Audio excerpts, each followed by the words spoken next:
When Patriots owner Robert Kraft was charged last week with 2 counts of soliciting sex, it sent shockwaves across the country.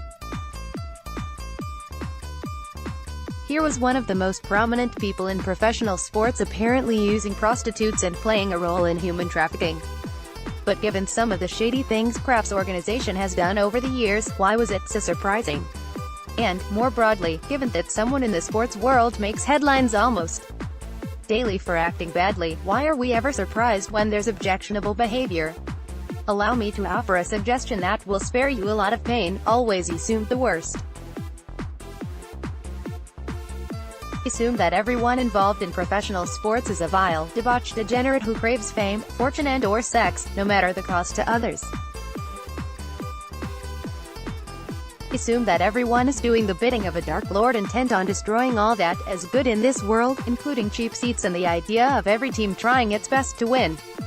Police in Florida have charged New England Patriots owner Robert Kraft with misdemeanor solicitation of prostitution, saying they have videotape of him paying for a sex act inside an illicit massage parlor. Jupiter police told reporters that the 77-year-old Kraft has not been arrested. AP photo, Charlie Niebergall. Assume that and you'll never be disappointed. Your feelings of betrayal will be dulled the next time a 77-year-old man who you thought was a pillar of the community is cruising Florida strip malls in search of Asian hookers. As many people as there are who hate the Patriots for their winning 6 Super Bowls, their cheating, Spygate and Deflategate, their head coach, grim Bill Belichick, and their quarterback, too perfect Tom Brady, there are just as many people who love them. The latter are the fans who refuse to believe that the team they root for is anything but fun. The evidence, however, is overwhelming that this is not an upstanding organization. Please don't take that as a shot solely at the Patriots. I assume that every team is like this and that New England, perhaps because of excessive hubris, happens to get caught a lot. Tomorrow it will be somebody else. I don't ever feel duped.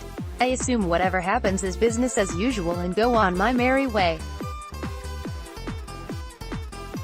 Some of you find that hard to do because you've attached qualities to your heroes that probably aren't there. Stop doing that. Assume the worst. Let me give you some, for examples, to get you started. When an athlete says he broke his foot while falling down a flight of stairs at his home, assume he was injured when the trapeze he was sharing with a teammate's wife couldn't withstand the aerial enthusiasm.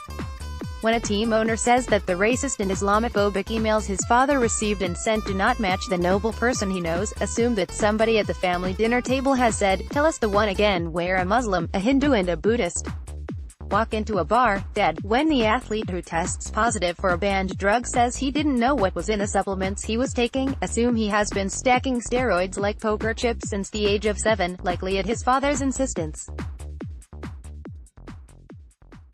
When an athlete claims he knows nothing about the accusations of violence made against him by a wife, girlfriend, somebody he met in the snacks aisle at a 7-Eleven last night, assume he absolutely does.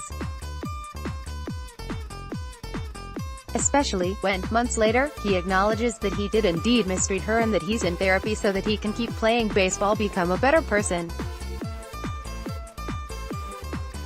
When an athlete says he doesn't know where the gun came from, assume it came from the room in his house with the sign over the door that says, "My Gun Arsenal." When an owner declares that being suspicious of his franchise's expansionism is being against community ice rinks and farmers markets, assume he takes you for a complete idiot.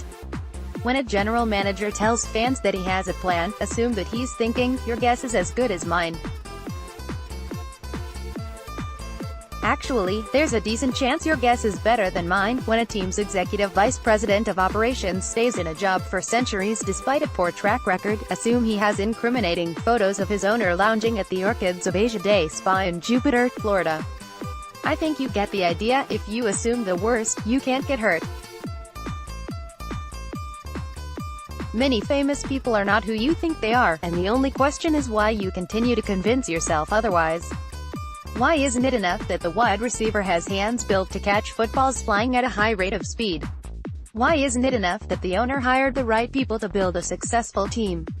Why do you want to believe they're saints? Because they have nice smiles? Assume the worst, folks. When the fall comes for some of your idols, you won't be nursing broken bones. Encasing your heart in steel is a much safer strategy than worshipping people for qualities you're not even sure they have. Enjoy your newfound peace.